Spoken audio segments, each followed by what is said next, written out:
Shashidale, Namaste. Today I've got two students from MSU, Chitra and Anjana. They will talk about Tibetan climate change. Namaste, Tashidale. I'm Anjana P. Kumar And I'm Chitra Murali. and we are the students of MSU Baroda. Today we are here to discuss an important topic, and the topic is the climate change taking place in the world. And we are going to give attention mainly on the melting of the third pole. So what is the third pole? When we talk about the various polar regions in the world, there are mainly two that come into our mind, the South and the North Pole. However, there is one on the northern part of India, the third pole in Tibet. And this is the third largest area of frozen water on the planet.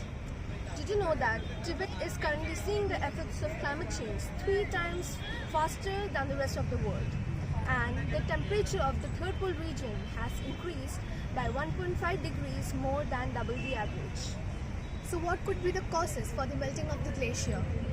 Chinese companies that are associated with the Chinese government, such as the CCPs, are continuously mining resources as well as damming the vital rivers for hydropowers. So the chemical runoffs from these huge industrial projects are polluting the rivers as well as the air, and this is really devastating.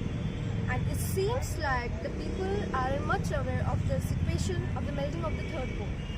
And the main reason can be that the Chinese companies, the Chinese governments are blocking out the news from being out to the public for continuing the destructive activities for their own good. Because Tibet is the major source of 10 major rivers of Asia, including the important rivers like the Mekong, the Yellow River and the Brahmaputra. And there are nearly 2 billion people who are relying on the waters of Tibet.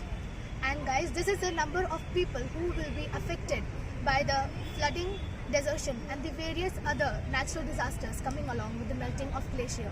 And of course, the Chinese exploitation on the land of Tibet. So, what can we do for our environment? What steps can we take?